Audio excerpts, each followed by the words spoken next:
കേരള സർവകലാശാലയിൽ വീണ്ടും നാടകീയ രംഗങ്ങൾ. 3 ആഴ്ചയ്ക്ക് ശേഷം കനത്ത സുരക്ഷയിൽ സർവകലാശാല ആസ്ഥാനത്ത് VC മോഹനൻ കുന്നുമ്മലെത്തി. VCയെ തടയുമെന്ന് അറിയിച്ചിരുന്നുവെങ്കിലും SFI പ്രവർത്തകരുടെ ഭാഗത്ത് പ്രതിഷേധമുണ്ടായില്ല. VC അംഗീകരിക്കാത്ത രജിസ്ട്രാർ KS അനിൽകുമാറും സർവകലാശാലയിൽ എത്തിയെങ്കിലും മറ്റൊരു യോഗത്തിനായി ഉടൻ തിരികെ പോയി. പ്രതിഷേധങ്ങൾ ഭയന്ന് സർവകലാശാലയിൽ എത്തില്ലെന്ന് പറഞ്ഞിരുന്ന VC 20-ാം ദിവസം സർവകലാശാലയിൽ കാലുകുത്തി.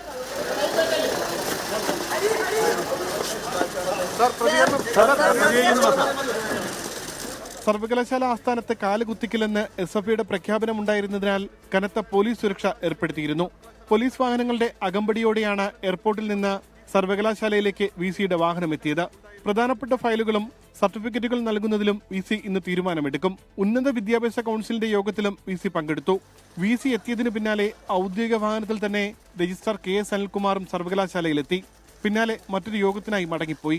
സർവകലാശാല പ്രതിസന്ധിയിൽ സമവായത്തിനുള്ള നീക്കം സർക്കാർ നടത്തുന്നുണ്ടെന്നാണ് വിവരം. പ്രോ ചാൻസലർ എന്ന നിലയിൽ മന്ത്രി R ബിന്ദുവും നിയമമന്ത്രി എന്ന നിലയിൽ P രാജീവും ഗവർണറെ നേരിട്ട് കണ്ടേക്കുമെന്നാണ് സൂചന. ഡൽഹിയിലുള്ള ഗവർണർ സംസ്ഥാനത്ത് മടങ്ങിയെത്തിയ ശേഷമാകും കൂടിക്കാഴ്ച. 24 തിരുവനന്തപുരം.